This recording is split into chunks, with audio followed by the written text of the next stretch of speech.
ሰላም የእግዚአብሔር ልጆች፣ ይህ ራፕሰዲ ኦፍ ሪያሊቲስ የተሰኘ የዕለት ተዕለት የመጽሐፍ ቅዱስ ጥናት ነው።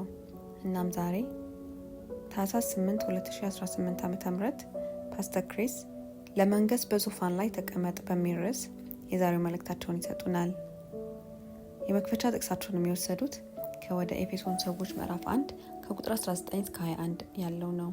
እንዲህም ይላል፣ ይህም ኃይል እንደ እርሱ ታላቅ ብርታት አሰራር ክርስቶስን ከሙታን ሲያስነሳውና በመንፈሳዊ ስፍራ በቀኙ ሲያስቀምጠው የታየው ነው።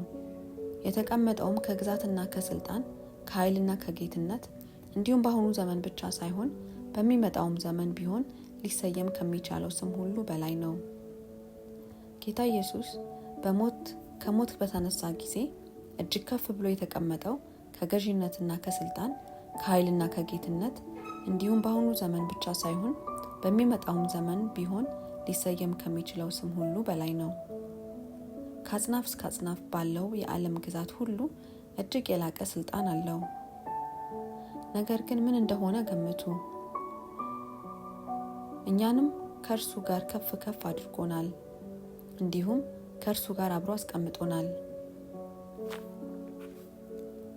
ይህ የሆነበት ምክንያት በቅዱሳን መጻሕፍት መሰረት ኢየሱስ ወደ ሰማይ አድርጎ በእግዚአብሔር ቀኝ ሲቀመጥ እኛ በእርሱ ውስጥ ነበርን።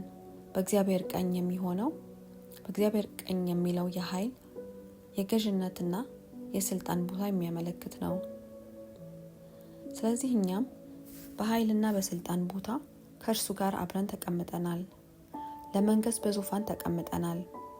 ኤፌሶን ምዕራፍ 2 ቁጥር 6 በአምፕሊፋይድ ክላሲካል ትርጉሙ እንዲህ ይላል፣ እግዚአብሔርም ከክርስቶስ ጋር አስነሳም፣ በክርስቶስ ኢየሱስ መሲሁ የተቀባው በሰማያዊ ስፍራ ባገኘነው ጽድቅ ከእርሱ ጋር አስቀመጠን፣ ከእርሱ ጋር አብረን እንድንቀመጥ አደረገን። ይህም ለምን ስሙን እንድንኖርበትና በምድር ላይ እንድንጠቀመው እንደሰጠን ይገልጻል። ምክንያቱም እርሱ በሰማይ እኛን ወክሎ ነው ያለው።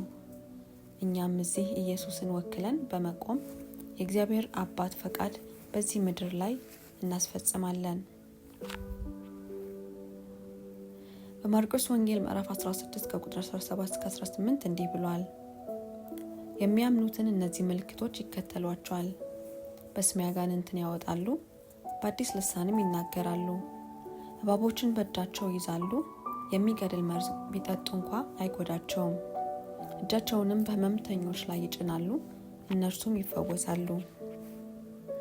ማቴዎስ ወንጌል ምዕራፍ 10 ቁጥር 8 ላይ በተጨማሪ እንዲህ ብሎም ነበር፣ በሽተኞችን ፈውሱ፣ ሙታንን አስነሱ፣ ለምጻሞችን አንጹ፣ አጋንንትን አስወጡ፣ በነጻ የተቀበላችሁትንም በነጻ ስጡ።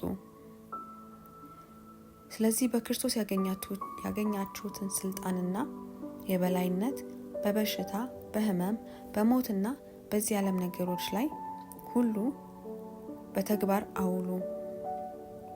መለኮታዊ ኃይል ከሚገኝበትና ከሚቀመጥበት ከዛ ሆናችሁ ኑሩ። እንዲሁም የምታከናውኑት ሁሉ አከናውኑ። በክርስቶስ ታላቅ ተጽዕኖ ማምጣት የሚያስችላችሁ ቦታ ላይ ነው ያላችሁት። የዚህ ዓለም ኃይሎች ወይም ነገሮች መጥፎ ነገሮቻቸውን በእናንተ ላይ ለመጫን ነው የሚጥሩት።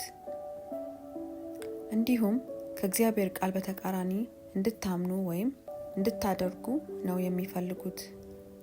ሆኖም ግን መረጋጋታችሁ ወይም ጽናታችሁን በግድ መጠበቅ አለባችሁ። እንዲሁም በኢየሱስ ስም የበላይ ሆናችሁ ንገሱባቸው። ክርስትና የንግስና ህይወት ነው። እናም በእግዚአብሔር ቃል እንነግሳለን።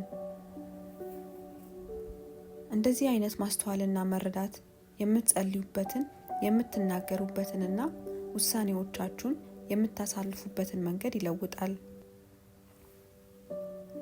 ለሰይጣን ፉከራ ወይም ቡረቃ ምላሽ አትስጡ። ይልቁንስ የምትፈልጉትን ውጤት እራሳችሁ ወስኑ። በመለኮታዊ ስልጣን ተናገሩ፣ ምክንያቱም በእርሱ መለኮታዊ ኃይል የምታደርጉትን ሁሉ እንድታደርጉ የክርስቶስ መቀመጫ ዙፋን የእናንተም ሆኗል። ሃሌሉያ። አሁን ደግሞ ጸሎቱን አብረን እንጸልይ። እኔም ብለውን ከኔ በኋላ በመድገም አብራችሁን ጸልዩ። ውድ አባት ሆይ ከክርስቶስ ጋር ከፍ ከፍ ስላደረከኝ እንዲሁም የኃይል የገዢነትና የመለኮታዊ ስልጣን ቦታ ላይ ከእርሱ ጋር ስላስቀመጥከኝ አመሰግንሃለሁ። በጨለማ በሁኔታዎችና በማንኛውም ተቃዋሚ የበላይ ሆኜ እየገዛው ከዚህ ከክብርና ስልጣን ቦታ የምሰራውን ሁሉ አከናውናለሁ። በዚህ ባለሁበት ዓለም ሰላምን ዛሬ አውጃለሁ። በኢየሱስ ስም አሜን። ለተጨማሪ ጥናት ኤፌሶን ምዕራፍ 2 ቁጥር 6፣ ሮሜ ምዕራፍ 5 ቁጥር 17፣ ቆላስይስ ምዕራፍ 3 ከቁጥር 1 እስከ 2።